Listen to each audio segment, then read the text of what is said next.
সুন্দর মুচমুচে হয়েছে। এবার এর মধ্যে দিয়ে দিচ্ছি আলু, তারপর নিয়ে নিচ্ছি টক জল।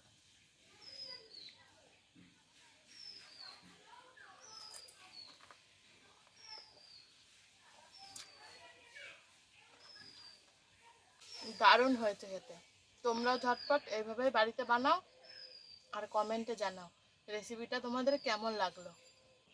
নমস্কার বন্ধুরা, আরপি ভিলেজ স্টোরির পক্ষ থেকে সকলকে জানাই অনেক স্বাগত। আজকে চলে এসেছি প্রতিদিনকার মতো আরও একটি দুর্দান্ত রেসিপি নিয়ে।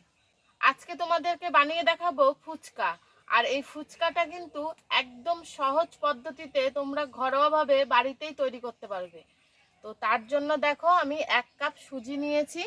এই সুজিটা দিয়ে কিন্তু আজকে ফুচকাটা তৈরি করব। আর এই সুজির মধ্যে দিয়ে দেব এই 2 চামচ মতো ময়দা।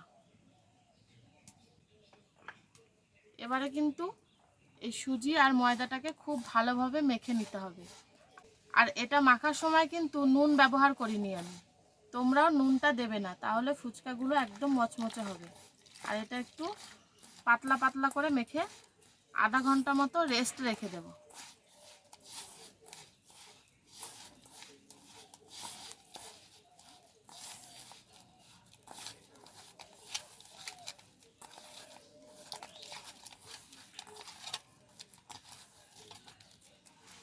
সুজিটা ওইদিকে 30 মিনিটের জন্য রেস্টে থাক, ততক্ষণে আমি ফুচকার জন্য আলুটাকে সেদ্ধ করে নিই।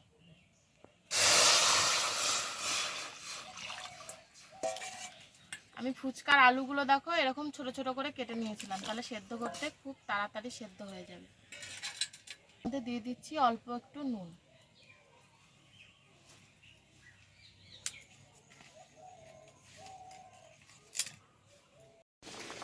এরকম ফুচকার আলুটা কিন্তু খুব ভালোভাবে সেদ্ধ হয়ে গেছে। এবার এটাকে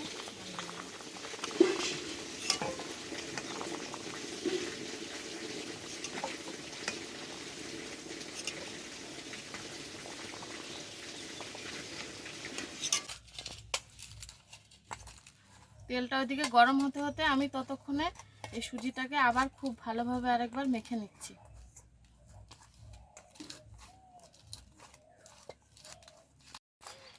এ দেখো খুব ভালোভাবে কিন্তু সুজিটাকে মেখে নিয়েছি। তোমরাও কিন্তু এরকমভাবেই চেপে চেপে একটু মেখে নেবে, তারপরে ছোট ছোট করে লই করে নিতে হবে।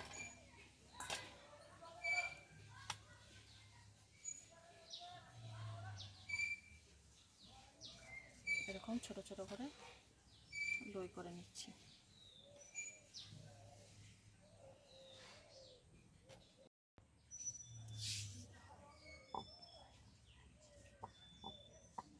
বেলার সময় কিন্তু খুব সাবধানে বেলতে হবে, যাতে গিয়ে চারিধারটা সমান হয় সেটা খেয়াল রাখতে হবে, তাহলে কিন্তু ফুচকাগুলো দেখতে ভালো লাগবে না। এরকম করে সব ফুচকাগুলো বেলে নেব।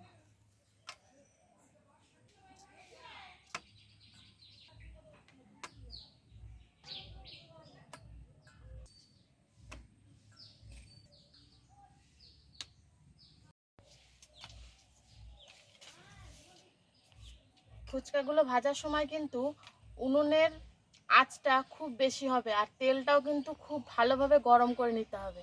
তো যে কটা বেলেছি সে কটা তোমাদেরকে আগে ভেজে দেখাই।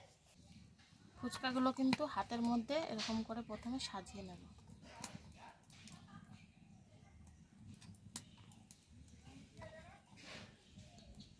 যাতে সব কটা তেলের ওপরে পড়ে সেটা কিন্তু খেয়াল রাখতে হবে। তারপরে এভাবে নিয়ে দিয়ে দেব।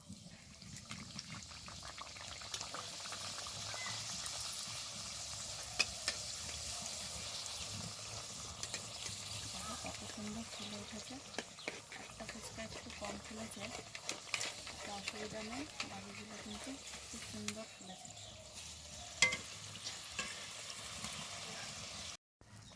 দেখো ফুচকাগুলো কিন্তু খুব সুন্দরভাবে ভাজা হয়ে গেছে। এবার এগুলোকে তুলে নেব।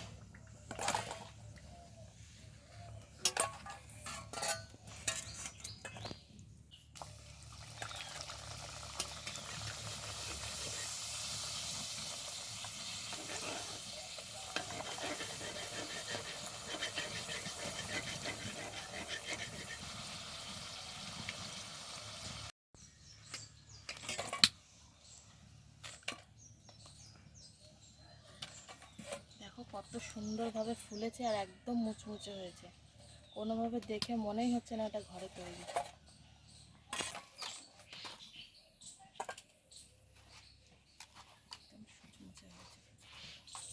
ফুচকা তো তৈরি করে নিয়েছি, এবার ফুচকার টক জল আর আলু সেদ্ধটা আমি খুব ঝটপট বানিয়ে নেব। আগে আমি তেঁতুল ভিজিয়ে রেখেছিলাম, এবার এর মধ্যে দিয়ে দিচ্ছি পরিমাণ মতো জল,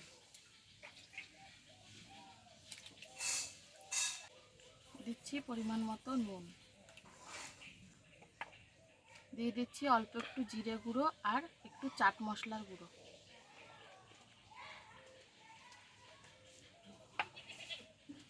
দিচ্ছি অল্প পরিমাণে ধনে পাতা। এবারে খুব ভালোভাবে সব কিছুকে মিশিয়ে নেব।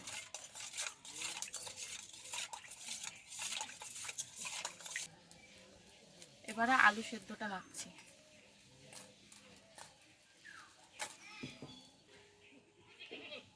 এবার এর মধ্যে দিয়ে দিচ্ছি অল্প একটু চাট মশলা, অল্প পরিমাণে নুন, নুন দিয়ে সেদ্ধ করেছিলাম সেজন্য নুনটা বেশি দিলাম না, আর একটুখানি ধনে পাতাও দিয়ে দিচ্ছি, দিচ্ছি পেঁয়াজ কুচি আর লঙ্কা কুচি। এবারে কিন্তু খুব ভালোভাবে এটাকে মেখে নিলেই সব কিছু রেডি হয়ে যাবে।